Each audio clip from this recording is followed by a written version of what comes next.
धर्म ग्रंथों के अनुसार भगवान श्री कृष्ण द्वारा बैकुंठ लौट जाने के बाद कलयुग की शुरुआत हुई। कलयुग एक मानव के रूप में पृथ्वी पर आया और लीला रचकर पांडवों के वंशज राजा को छल लिया। धर्म से बंधे राजा ने सब जानते हुए भी कलयुग को शरण दी और कुछ ही देर में कलयुग ने अपना असली रंग दिखा दिया। श्री कृष्ण द्वारा पृथ्वी छोड़ देने के बाद पांडव भी हिमालय के रास्ते स्वर्ग चले गए। इससे पहले पांडवों ने अपना राज्य अभिमन्यु और उत्तरा के पुत्र परीक्षित को सौंप दिया। एक दिन राजा परीक्षित शिकार पर जा रहे थे कि रास्ते में उन्हें एक व्यक्ति हाथ में डंडा लिए बैल और गाय को पीटते हुए दिखे। उस बैल के एक पैर था और गाय कामधेनु दिख रही थी।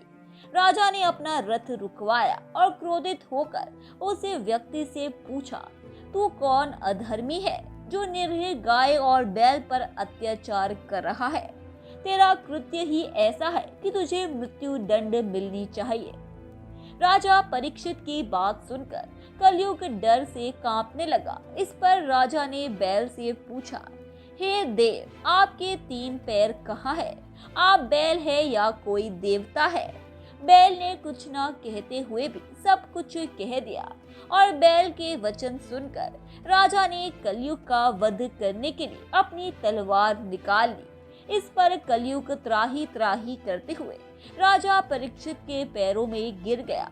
राजा अपनी शरण में आए हुए व्यक्ति की हत्या नहीं करते थे तो उन्होंने कलयुग को जीवन दान दिया। राजा परीक्षित बहुत ज्ञानी भी थे। वे चंद शब्दों से बैल के रूप में अधर्म और गाय के रूप में धरती माँ को पहचान गए थे। कलयुग को जीवन दान देने के बाद राजा परीक्षित ने कहा, कलयुग तू ही पाप, झूठ, चोरी, कपट और दरिद्रता का कारण तू ही है। तू मेरी शरण में आया तो मैंने तुझे जीवन दान दिया। अब मेरे राज्य की सीमाओं से दूर निकल जा और कभी लौट कर मत आना। इस पर कलयुग गिड़गिड़ाते हुए विनती करने लगा, महाराज, आपका राज्य तो संपूर्ण पृथ्वी पर है। मैं आपकी शरण में आया हूँ तो मुझे रहने का स्थान भी आप ही दीजिए। कलयुग की विनती स्वीकार करते हुए राजा परीक्षित ने उसे रहने के लिए जुआ, मदिरा, पर स्त्री गमन और हिंसा जैसी 4 जगह दे दी। इस पर कलयुग ने विनती की, राजन, ये चारों जगह मेरे लिए पर्याप्त नहीं है, आप एक और स्थान मुझे दीजिए। इस पर राजा ने उसे सोने अर्थात स्वर्ण में रहने की अनुमति दे दी और शिकार के लिए आगे बढ़ गए। कलयुग को स्थान देते समय राजा ये भूल गए कि उन्होंने सिर पर सोने का ही मुकुट पहना है।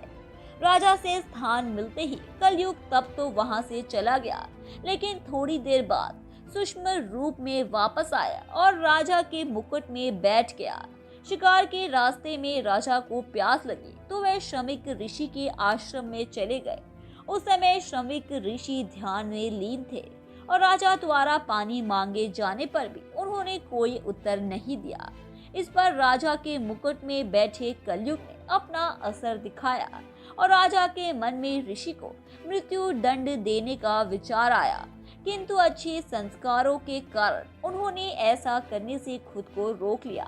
लेकिन कलयुग के बुरे प्रभाव के कारण उनकी मति भ्रष्ट हो गई और उन्होंने एक मरा हुआ सांप श्रमिक ऋषि के गले में डाल दिया। पृथ्वी के किसी मनुष्य पर कलयुग का ये पहला प्रभाव था और उसने सबसे संस्कारी राजा को ही अपना शिकार बनाया। जब श्रमिक ऋषि का ध्यान पूरा हुआ और उन्हें इस बारे में पता चला, तब उन्होंने राजा के पास सूचना भिजवा दी ताकि वह पूरी सतर्कता बरते। इस पर राजा ने अपने आप को मृत्यु के लिए पूरी तरह तैयार कर लिया और अपने बेटे जन्मेजय को राज तिलक कर उन्हें राज्य सौंप दिया। फिर 7वें दिन तक्षक के काटने से राजा की मृत्यु हो गई। जब जन्मेजय के पिता की मृत्यु का कारण पता चला तो उन्होंने सभी सांपों को मारने के लिए सर्प सत्र यज्ञ किया। इस पर सभी सांप आकर हवन कुंड में गिरने लगे। डरे हुए तक्षक ने इंद्र से सिंहासन में लपेटा ले लिया और फिर अस्तित्य ऋषि के समझाने पर जन्मेजय ने अपना यज्ञ रोका। फिर पृथ्वी पर इतना सक्षम कोई राजा नहीं बचा जो कलयुग को रोक सके। धन्यवाद दोस्तों, उम्मीद है कि आपको हमारे द्वारा बताई गई जानकारी काफी पसंद आई होगी। इसलिए ऐसे ही रोचक तथ्य और रहस्यों को जानते रहने के लिए हमारे चैनल को सब्सक्राइब करें, अपनी प्रतिक्रिया कमेंट बॉक्स में दें, उसे लाइक करें और अपने दोस्तों रिश्तेदारों को भी इस जानकारी से रूबरू कराने के लिए हमारे इस चैनल को ज़्यादा से ज़्यादा शेयर करें। धन्यवाद।